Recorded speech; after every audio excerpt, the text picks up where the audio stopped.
Assalamualaikum warahmatullahi wabarakatuh. Kalau begitu Bapak, tidak ada memperpanjangkan imam Bapak, karena imam yang paling bagus katanya itu lewat sebuah perbuatan. Jadi kalau selalu diapalkan warisan, dan kurang afdal kalau tidak dibuat. Mudah-mudahan kita dalam kerangka orang yang selalu menjalankan amanah sebagai khalifah dengan sebuah tindakan yang aksi. Selanjutnya oleh sallallahu alaihi wasallam, Nabi sallallahu alaihi wasallam. Yang saya hormati pimpinan Kabut dan Bapak semuanya.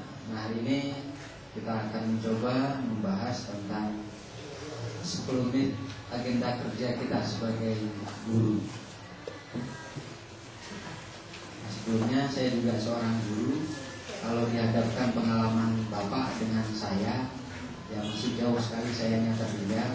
Pindah awal hari ini saya coba memberanikan diri untuk sedikit membagi atau ya Pak menjadi tiga. Iya Pak, katanya selalu ganti-ganti tiap tahun. Ya, Pak. Nah, ada beberapa pernyataan dulu Pak. Kita sepakati dulu pernyataan ini.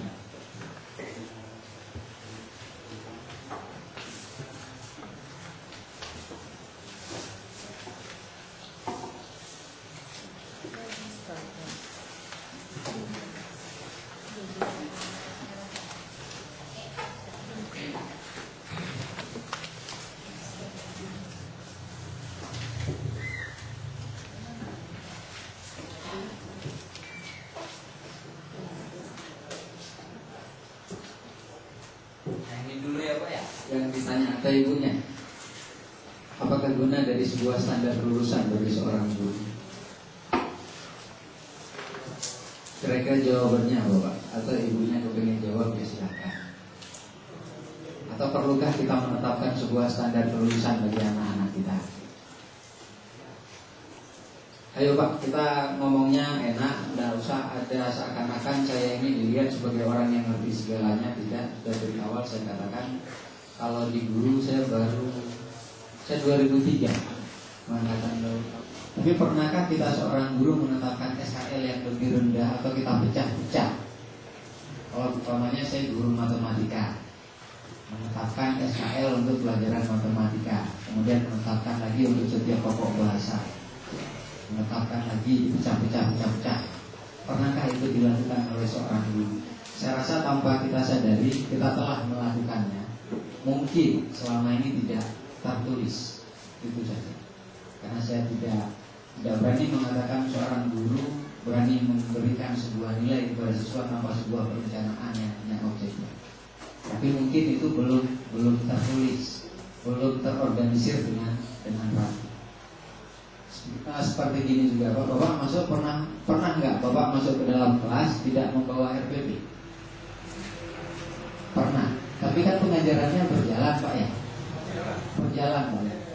Semua amanah yang ditulis di RPP itu telah Bapak lakukan. Yang belum Bapak lakukan, Bapak menulis. Kan itu ceritanya. Budaya itu yang belum ada sama kita. Saya tidak berani mengatakan guru di kepala B masuk ke ruangan tanpa sebuah perencanaan. Mungkin selama ini masih ada guru-guru yang perencanaannya itu belum tertulis, sehingga pengorganisasian pembelajaran di dalam kelas mungkin tidak terstruktur dengan rapi. Kadang-kadang lagi cerita ini loncatnya ke sana, tiba-tiba yang di sana loncat balik, sehingga anak-anak mungkin agak sedikit kebingungan. Tapi yang jelas manfaat daripada kita menulis tadi, dalam sebuah konteks kita bisa melihat alur cara kerja. Nah, hari ini Bapak tata tertibnya ada dibagikan ke peserta ada ya? Tata tertibnya belum ya? Nah, kalau belum tidak apa-apa Pak. Yang hari ini kita bahas yang pertama adalah standar kompetensi kelulusan. Yang pertama, insya Allah kita bekerja sama, saling menutupi, saling sharing, berbagi informasi. Kalau hal itu cepat terwujud sebelum asar, kita sudah bisa masuk kepada format kedua, yaitu pengembangan silabus. Yang pertama Pak, waktu kita sore hari ini ditambah sore hari besok, hari ketiga dan keempat sudah Pak